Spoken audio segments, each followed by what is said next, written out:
Bom dia, gente. Sou Leonardo Pinto, sou um dos monitores de vocês, né? Como prometido, eu vou gravar essa monitoria para vocês. Então vai ser um momento assíncrono, certo? A gente não teve nosso momento síncrono devido a alguns problemas de origem técnica, né? Meu computador. Então eu vou gravar essa aula para vocês. Vai ser rápida, vai ser só uma exemplificação, vai ser só um resumozinho do que seria bloqueadores neuromusculares e para consolidar o conhecimento de vocês acerca desse, desse tema. Eu preparei também um mini simulado para vocês. São, se eu não me engano, são 5 questões, níveis assim mais elevados, para que vocês estejam realmente preparados para a prova de vocês, certo? Então, bloqueadores neuromusculares são fármacos que são utilizados para uso terapêutico, certo? Eles podem promover o aumento e o relaxamento da musculatura esquelética e é por isso que eles vão ser usados é, é, em processos terapêuticos. Por exemplo, hoje a gente vê muito, a utilização de bloqueadores neuromusculares, para intubação em relação a pacientes acometidos com a Covid-19. Então, por isso que eles são usados para facilitar a intubação endotraqueal, orotraqueal, assim como são ditas essas terminações. Então, eles são usados em conjunto com os anestésicos, porque eles vão permitir uma menor quantidade de anestésicos gerais utilizados. Então, quando os bloqueadores neuromusculares, eles usados em associação com os anestésicos gerais, eles vão promover a diminuição da dose utilizada para essas anestesias gerais. E também ele é utilizado para o controle da respiração em determinadas situações, certo? Os bloqueadores neuromusculares, lembrando, eles não vão promover a analgesia, certo? Também não vão promover a sedação, também não promove hipnose, certo? E também não vão afetar os mecanismos sensoriais. Aqui uma revisão, do que seria essas divisões, o sistema nervoso autônomo, que as meninas já falaram. Eu tenho o sistema nervoso simpático, eu tenho o sistema nervoso também parasimpático, certo? Onde que nesses dois sistemas, tanto parasimpático como simpático, nas fibras pré-ganglionares, elas serão produtoras de acetilcolina. Aí elas vão variar na sua transmissão pós-sináptica, variando que no sistema simpático vai produzir a noradrenalina para atuar sobre os seus receptores adrenérgicos, e no sistema nervoso parasimpático vai estimular a produção de acetilcolina, que vai atuar nos receptores muscarínicos. Já para o interesse do estudo dos bloqueadores neuromusculares, a gente tem que estudar o sistema nervoso somático, na qual não tem gânglios. Eles vão se comunicar diretamente com a junção neuromuscular, junção mioneural ou placa terminal, certo? Com os receptores nicotínicos que estão presentes na musculatura estriada esquelética, certo? Aqui a gente tem uma fibra colinérgica, então a gente pode observar aqui nessa fibra colinérgica como que ocorre a síntese da acetilcolina. Aqui então, primeiramente, a gente tem a colina, certo? Que ela vai servir de substrato para a formação da acetilcolina, mas essa colina ela está presente no plasma, certo? Então, essa colina presente no plasma, ela vai ter que ser transportada para dentro do neurônio, certo? Então, essa colina ela vai ser transportada para dentro do neurônio, então ela vai ficar dentro do citosol a partir desse transporte. Dentro do citosol, ela vai sofrer um processo que a gente chama de acetilação. A acetilação vai ser feita por uma enzima que também está presente no citosol, que a gente chama de enzima citosólica. E essa enzima é a colina acetiltransferase. Mas, Leonardo, o que essa enzima vai fazer? Então, gente, a colina acetiltransferase ela vai pegar, certo? Essa colina, e vai pegar também um grupamento acetil, certo? Então, por isso que a gente chama de acetilação. Mas da onde vem esse acetil? Gente, esse acetil vem da acetilcoenzima A. né? A gente lembra lá da bioquímica. Então essa acetilcoenzima ela vai ter seu acetil roubado, roubado e vai ser integralizado com a colina. Então, essa colina acetiltransferase aqui, como vocês podem observar, ela vai roubar esse grupamento acetil da acetilcoenzima A e vai incorporar com a colina, formando assim a acetilcolina no citosol, né, dessa fibra colinérgica. Mas aí, Leonardo, o que acontece depois? Então, depois de formada essa acetilcolina, ela vai ser introduzida, vai ser incorporada a vesículas, através de transportadores vesiculares. Então, essa acetilcolina que está presente no citosol, ela vai ser transportada para dentro de uma vesícula, aí é armazenada, certo? Então, quando ocorre o impulso nervoso, nessa fibra colinérgica, o influxo de íons cálcio para dentro dessa célula, eu vou ter a liberação dessas vesículas que estão armazenadas a acetilcolina por exocitose, certo? Então aqui a gente tem aqui a membrana, ela se incorporando, essa vesícula ela se incorporando a essa membrana plasmática desse neurônio colinérgico, para ser liberada. Então elas vão ser liberadas por exocitose. E a partir que elas forem liberadas, elas vão se difundir nessa fenda sináptica, nicotínica, e vão se ligar nicotínica no caso dos receptores nicotínicos, na junção neuromuscular, receptores nicotínicos do tipo NM. Elas vão se difundir e vão se incorporar, vão se encaixar os receptores lá da junção neuromuscular. Aqui, como vocês podem observar, a transmissão neuromuscular, aqui o neurônio, aqui a liberação da acetilcolina, e aqui o músculo, certo? Então, elas vão se ligar aos receptores nessa musculatura esquelética, e esses receptores vão provocar uma série de reações de despolarização, influxo de íons, e vão promover a contração muscular, que a gente já conhece. Que também demonstra, e a interação, desse neurônio com as células musculares. A gente pode ver aqui que essa região do neurônio é bem grandona, pois para promover a contração muscular esquelética exige uma quantidade muito grande de acetilcolina. Por isso que essas regiões aqui, as terminações do neurônio, elas são bem grandes, pois elas emitem uma quantidade muito grande de acetilcolina que vão ser necessárias para a contração da musculatura esquelética, certo? Aqui, a parte da síntese da acetilcolina, o acúmulo de vesículas da acetilcolina nas vesículas, cerca de 10.000 moléculas de acetilcolina dentro de uma vesícula. A colina aqui, ela foi acetilada, certo? É aqui um potencial de ação. Aqui a gente pode observar a colina que ela foi recapturada ou capturada do plasma sanguíneo, transportada para dentro do neurônio, acetilada, armazenada dentro da vesícula. A entrada do cálcio faz com que haja, o influxo de cálcio faz com que haja a liberação dessa acetilcolina, e esse cálcio é liberado também a partir de um pulso nervoso.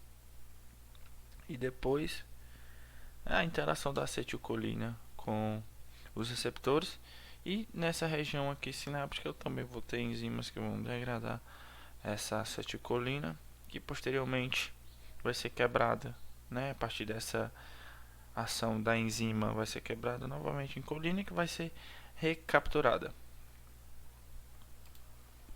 Então, para entender os fármacos que atuam no bloqueio neuromuscular, a gente tem que entender os mecanismos de ação, dos agentes farmacológicos. Esses agentes farmacológicos eles podem ser do tipo despolarizantes e não despolarizantes. Mas para começar a gente vai falar sobre os agentes não despolarizantes, os fármacos que agem como antagonista de receptores nicotínicos na junção neuromuscular na placa terminal. Então eles vão se ligar, ao receptor nicotínico e vão promover as suas ações.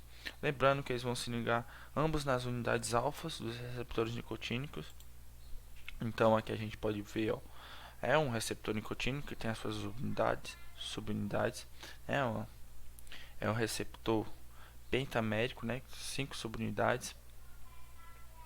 Então aqui a gente pode observar que a acetilcolina ela vai se ligar, né, em ambos os lados, né, as terminações alfas. Então a acetilcolina vai se ligar duplamente nessas terminações alfas para promover, né, a entrada de íons. E também a gente tem os agentes despolarizantes, né? Os agentes despolarizantes eles vão se ligar aos receptores nicotínicos e vão atuar como agonistas, ou seja, eles vão fazer com que haja a despolarização, né, da membrana e tal, vão promover a abertura do receptor, a despolarização da placa terminal, né, a propagação muscular generalizada, vai ter uma contração muscular generalizada desorganizada, que nos livros chamam de fasciculações musculares. E essas fasciculações musculares, elas vão promover meio que uma diminuição da excitabilidade elétrica, né, desse receptor. Então esse receptor ele vai ser agonizado, ele vai ser, né, excitado ao extremo, vai ser feito uma ligação para que esse receptor ele age de maneira desorganizada, de uma maneira generalizada, promovendo essas fasciculações musculares, e posteriormente eles vão meio que se dessensibilizar, eles vão perder essa estabilidade elétrica. Então o bloqueio, né, por agentes despolarizantes ele ocorre a partir, né, dessa desorganização, e também desse dessensibilização, essa diminuição dessa estabilidade elétrica desse receptor, certo? Que a gente pode observar as estruturas, né, do neurotransmissor acetilcolina, da succinilcolina, que é um agente bloqueador despolarizante, conhecido como succinilcolina ou succinilcolina, um nome mais genérico. E aqui a estrutura de um bloqueador não despolarizante, adespolarizante. Então aqui a gente observa três estruturas químicas de um neurotransmissor original, da succinilcolina, que é um agente bloqueador despolarizante, e o pancurônio, que é um agente bloqueador não despolarizante. Novamente, né, aqui a estrutura do receptor nicotínico, certo? Pentamérico, na qual a acetilcolina ela vai se ligar nas suas duas subunidades alfa, e promover a série de reações que acontece. E também a gente precisa falar, né, um pouco da farmacocinética dos bloqueadores neuromusculares, como eles agem, né, como ocorre a ação. Lembrando que cada fármaco, né, ele possui uma duração específica, né, tem sua própria farmacocinética e sua própria forma de eliminação, sua própria forma de excreção. Alguns fármacos são eliminados nos rins, outros são eliminados no plasma, no sangue mesmo, e outros sofrem ação de enzimas. Um exemplo seria o atracuro, que ele sofre a degradação espontânea no plasma, então ele é diferente de outros bloqueadores neuromusculares que sofrem degradação e metabolismo no fígado, e de outros fármacos como a succinilcolina, que sofre a degradação pela enzima, né, acetilcolinesterase. Ela é bem parecida com a acetilcolina, né, a estrutura química, então ela sofre degradação pela acetilcolinesterase, certo? Mas também temos os fármacos despolarizantes, certo? Já que o atracúrio, né, o atracúrio que sofre degradação no plasma, ele é um fármaco não despolarizante. A gente tem os fármacos despolarizantes, certo? Que dentre eles a gente tem a succinilcolina, né, que é o mais comum, que é o mais utilizado hoje na medicina. Ele tem um início de duração rápido e a duração, né, de acordo da onde vai ser administrado. A gente tem durações variáveis de acordo onde ele vai ser administrado: cavalo, gato, né, bovino, ovino.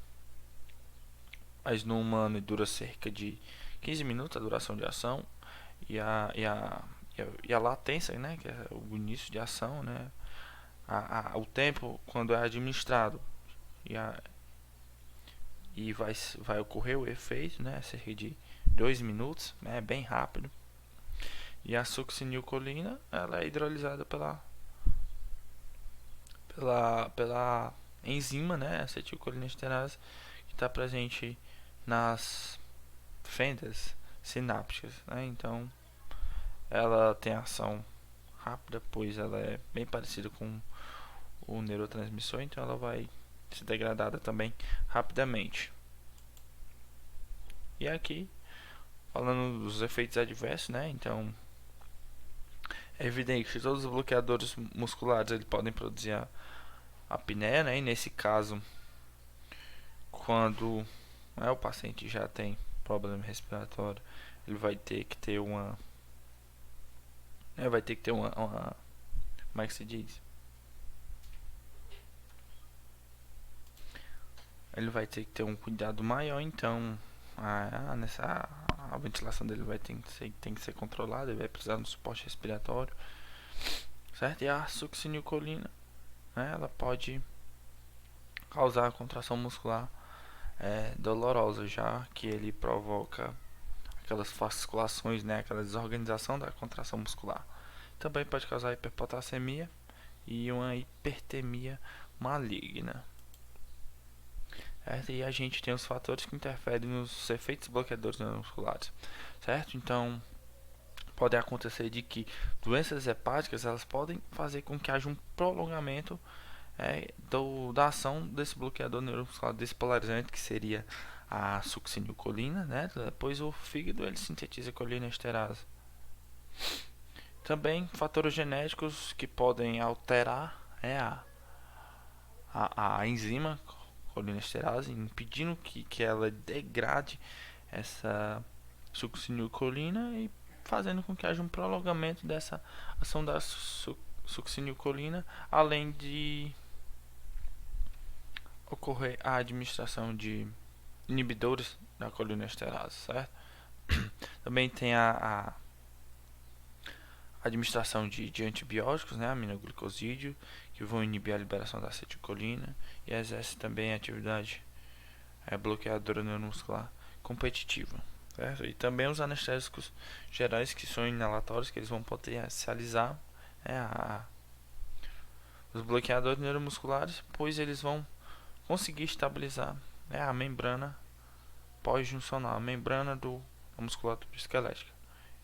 Podem também causar uma disfunção da temperatura corporal, causando hipotermia ou hipertermia. Certo? E esses bloqueadores neuromusculares eles seguem meio que uma sequência de bloqueio, certo? Esse bloqueio primeiro começa pelos músculos extrínsecos dos olhos, aí vão passando pelos músculos mais finos da face, os músculos pequenos da face, e por último os músculos respiratórios, e a sequência de desbloqueio seria meio que invertida. Primeiro os músculos respiratórios, os músculos mais fortes, depois os músculos mais finos, os músculos da face e tal, aí posteriormente os músculos dos olhos, e tudo. E os fármacos despolarizantes eles são ditos irreversíveis, e apenas os fármacos competitivos não despolarizantes que podem ser irreversíveis, pois alguns têm uma longa duração e dependendo da característica do paciente eles podem ter que ser revertidos, certo? Então eles são revertidos por competição, certo? Alguns, digamos que é por competição, mas eles não vão ativamente deslocar receptores pela competição e sim vão se difundir na membrana e fazer com que essas moléculas de bloqueadores neuromusculares eles consigam se ligar mais abundantemente do que os bloqueadores que estão ligados aos bloqueadores, pois, né, a gente já entende lá daquela parte de receptores de reserva, de que os fármacos se ligam, eles não vão ficar, né, muito tempo ligados aos receptores. Então seria basicamente esse conceito.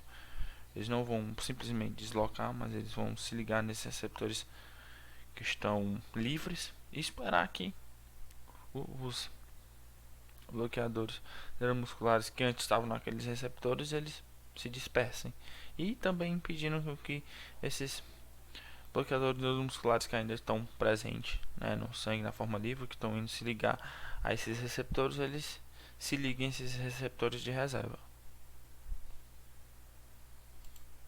Certo? Então aqui a gente tem a exemplificação de alguns dos principais bloqueadores neuromusculares, a velocidade de início, a duração de ação, os seus principais efeitos colaterais. Né? A gente tem a tubucurarina. Tubucurarina é a percussora dos bloqueadores neuromusculares. Eu não sei se a professora Cléa ela passou que a tubucurarina ela foi, né, o percussor dos bloqueadores neuromusculares. A tubucurarina era usada pelos índios, os índios sul-americanos, para caça, certo? Era um bloqueador neuromuscular que era utilizado como veneno nas flechas, né, dos índios, usado na caça. A velocidade do seu início lenta, né, é maior do que 5 minutos, mas a duração de ação extremamente prolongada, de 1 a 2 horas. E um dos principais efeitos colaterais seria a hipotensão devido ao bloqueio ganglionar, certo? Então, além de bloquear na junção mioneural, ele também pode fazer o bloqueio ganglionar, né? E quando o bloqueio o gânglio, posso ter alteração na pressão arterial, pois lá no sistema nervoso simpático eu tenho, né, a interação desses receptores nicotínicos no neurônio pré-ganglionar, lá no gânglio, certo? Também eu vou ter um aumento da liberação de histamina, certo? Broncoconstrição, taquicardia porque ele vai antagonizar o receptor muscarínico, precisamente o M2. M2 está presente no coração. Então, a função do receptor M2 seria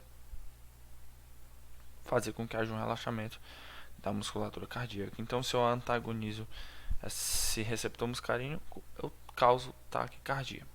A galamina, né, que também tem um início lento e a duração de início prolongado. Os efeitos também é a taquicardia. Temos o pancurônio. O pancurônio um bloqueador neuromuscular também que é bastante utilizado hoje, né? Tem velocidade de início menor do que a tubucurarina, intermediária de 2 a 3 minutos, e a gente tem a duração de ação prolongada também de 1 a 2 horas, certo?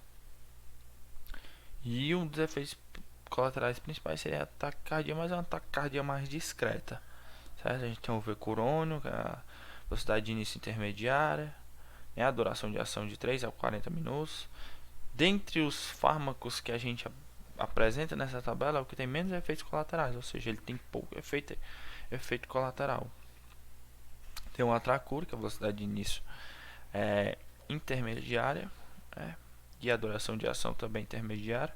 Os seus principais efeitos colaterais seriam a hipotensão transitória e a liberação de histamina. Tem o Mivacur, né? A velocidade de início dele é bem rápida, né? Mas também a duração de ação é rápida. E ele causa também hipotensão transitória e aumento na liberação de histamina. E o succinilcolina, ou a succinilcolina, porque succinilcolina é um nome mais genérico, mas é a mesma coisa. Succinilcolina, a velocidade de início dele é rápida, mas também a duração bem rápida, cerca de 10 minutos.